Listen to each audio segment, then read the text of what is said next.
Fala rapaziada, tudo beleza com vocês? Rogério Lacerda trazendo mais um vídeo para você nesse canal.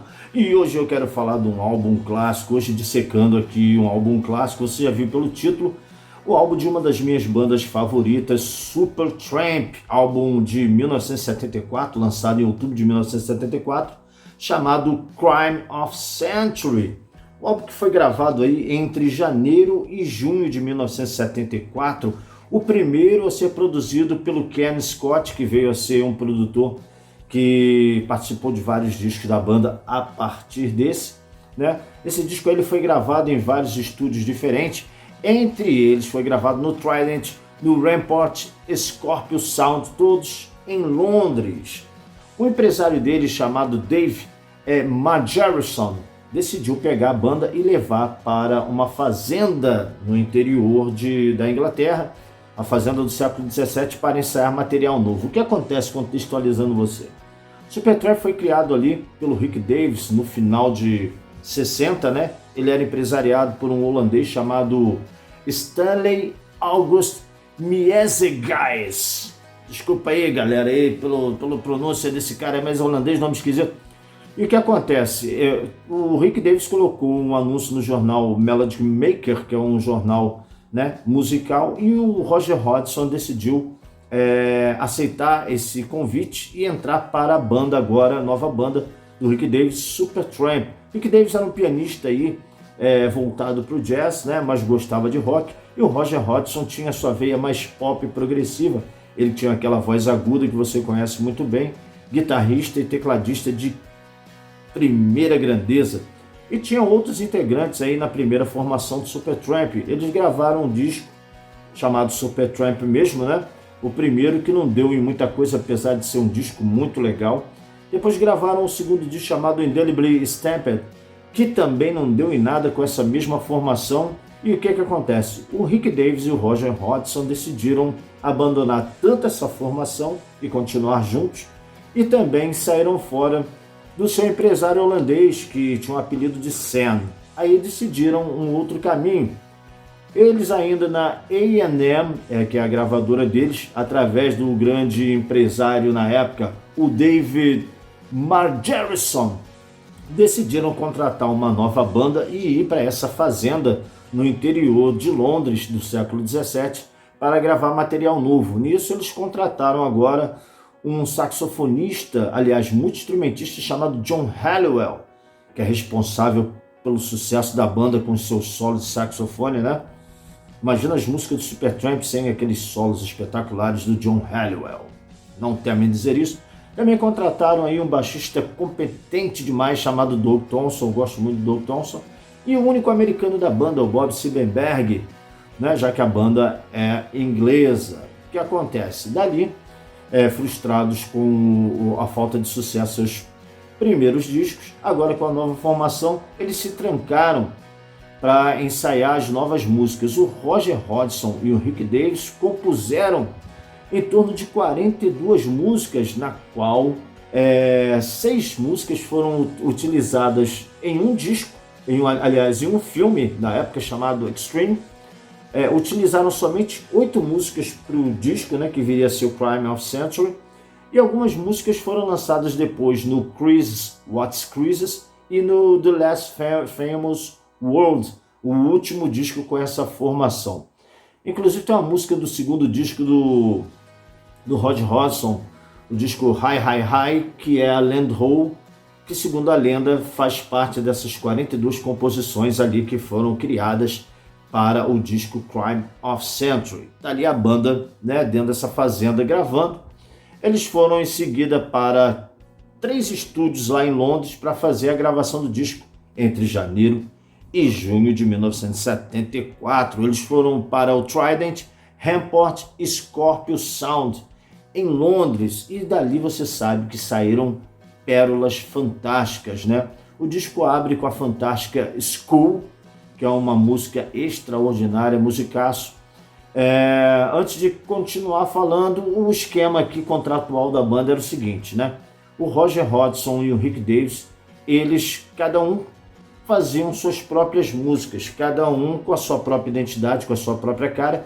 O Roger Hodgson tinha um lado mais melancólico, com a veia do pop, né, no pop, com o pezinho no pop, e o Rick Davis tinha um lance mais progressivo, mais jazzístico, né? E essa união fez com que o som da banda saísse da forma que veio a sair. Mas, através do contrato, acabaram assinando todas as músicas enquanto essa formação durou, como Rick Davis e Roger Hodgson como criadores das músicas de todas elas, só que cada uma cantava a sua respectiva música. No caso aqui de School, a música foi composta por Roger Hodgson e pelo Rick Davis, né? A maioria da música pelo Roger Hodgson, baseado em sua infância nos internatos, né? Ele diz inclusive que aquele grito no começo da música, tem uma menina gritando, representa muito bem o que ele pensou na época que escreveu aquela letra. E com a pequena participação do Rick Davis aqui na composição. Essa música foi considerada por muitos como uma das melhores músicas do Supertramp. Eu gosto, mas para mim não entra no meu top 10. Mas tá aí o disco abrindo com essa música fantástica, School, já dando o tom do que viria a ser o disco. A diferença desse disco para os discos anteriores do Supertramp, os que não fizeram sucesso, é que esse disco tem uma pegada muito mais trabalhada, muito mais dramática em suas composições, apesar de toda aquela pompa, aquela coisa, as letras do disco são meio para baixo, tem um tom meio tristonho, fez com que o público se identificasse com o disco. Em seguida vem uma música que para Rick Davis, ela é elencada junto com a School, que é o Blood Well Right, composição sua. Também é uma música muito legal, parece ser uma música mais animada, mas também é uma música, né, bem tristonha. E essa música foi mais um single do disco. Esse disco ele lançou 2 singles, né, que foi Dreamer e Blood Well Right. Em seguida nós vamos para a música Hide in Your Shell, musicaço aí, a composição do Roger Hodgson. Essa música o Roger Hodgson ele compôs com 23 anos, e ele compôs no momento em que ele estava se sentindo muito solitário, até mesmo dentro da banda. Conta o John Halliwell que o Roger Hodgson ele desaparecia no meio das gravações e ninguém sabia onde ele estava. Ele estava viajando para o Tibete ou para qualquer outro lugar, procurando aí acender o seu lado espiritual. E ele achava que a banda não apoiava muito essa busca pelo seu lado espiritual. Então a música Hide in Your Shell, se esconda na sua concha, né? É uma música que fala sobre esse momento de solidão, né, em que ele tem que lidar com esse sentimento, mesmo estando no meio daquela gravação, no meio do estúdio com a banda, fazendo aquele trabalho espetacular. Em seguida nós vamos aí com a música Asylum, também é uma música muito bacana, música agora do Rick Davis também, espetacular. Inclusive foi através de uma frase dessa música que o cara que compôs a capa do disco teve inspiração. Aquela mão segurando aquela grade, né? Aquele cara ele teve inspiração na frase dessa música, né? A frase da música é a seguinte: quando eles me assombram e me provocam na minha gaiola. Aí o cara, né, que foi responsável, né, por fazer o material gráfico, ele pegou e, vou usar essa frase para fazer a capa do disco. O nome desse cara aí é exatamente o Paul Wakefield, né? E a capa ficou espetacular, né? Tu conhece muito bem a capa do disco, é uma capa espetaculante. E foi baseada nessa frase da música Asylum. Depois de Asylum, nós vamos aí para a música chamada Dreamer, o maior sucesso do disco aí do Supertramp aí, você conhece muito bem. Essa música o Roger Hodgson compôs quando tinha 19 anos de idade. Ele compôs em um piano, né? E usando a tua voz e uma caixa de papelão para fazer a percussão. Diz o Roger Hodgson de que a banda teve dificuldade no estúdio de gravar essa música. Você sabe muito bem, é uma música espetacular, até hoje faz sucesso. Tem que entrar aí nas coletâneas do Supertramp e também nos shows ao vivo que o Roger faz até hoje. Depois vem a música Rudy, o Roger Hodgson numa entrevista diz que praticamente é uma música autobiográfica do Rick Davis, né? A música é espetacular, ela teve aquele som de trem, né, gravado na estação London Paddington, enquanto a multidão foi gravada no Leicester Square. Uma música muito bacana. Se você não viu o clipe, dá uma catada aqui no YouTube, você vai achar o clipe bem bacana dessa música aí Rude, para mim uma das melhores do disco, aí composição do Rick Davis. A música ela é bem progressiva, tem orquestrações maravilhante essa música aí, uma joia do Supertramp. Em seguida nós vamos com a música If Everyone Is Listening, a composição do Roger Hodgson, uma música meio tristonha também, meio para baixo.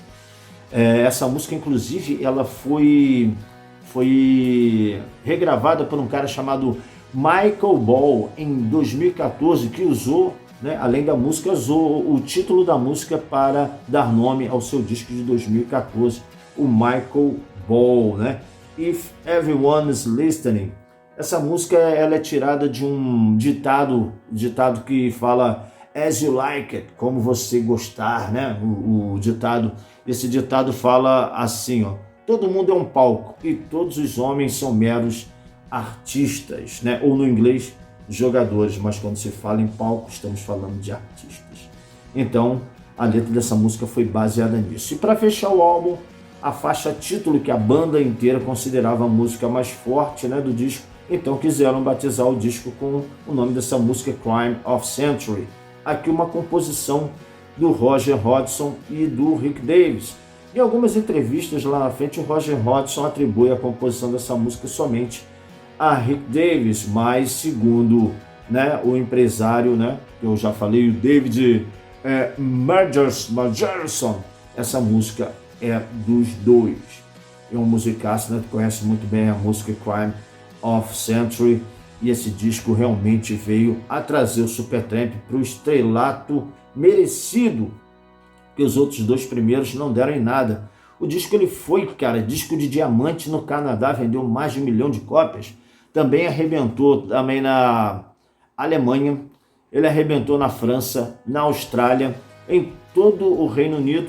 Nos Estados Unidos obteve algum sucesso com a música School e Dreamer, já que os seus discos anteriores não deram em nada. A revista Rolling Stones elegeu o Crime of Century como um dos 50 melhores álbuns de rock progressivo de todos os tempos. O tecladista do Yes, né? Como é que é o nome do tecladista do Yes, cara? Jeff Downes, que também participa do Asia, ele considera o Crime of Century o melhor disco de progressivo de todos os tempos. O tecladista do Yes, cara, falando isso. Então tá aí um disco espetacular, disco que fez história. No âmbito artístico, é considerado como o melhor disco do Supertramp. Em breve nós vamos falar do disco mais bem sucedido financeiramente falando, né, do Supertramp. E por hoje nós ficamos por aqui com Crime of Century, descasso de 1974, discografia básica. Valeu, galera, um forte abraço, até o próximo vídeo. Não esqueça de dar o like, de fazer a sua inscrição e vamos que vamos. Até breve!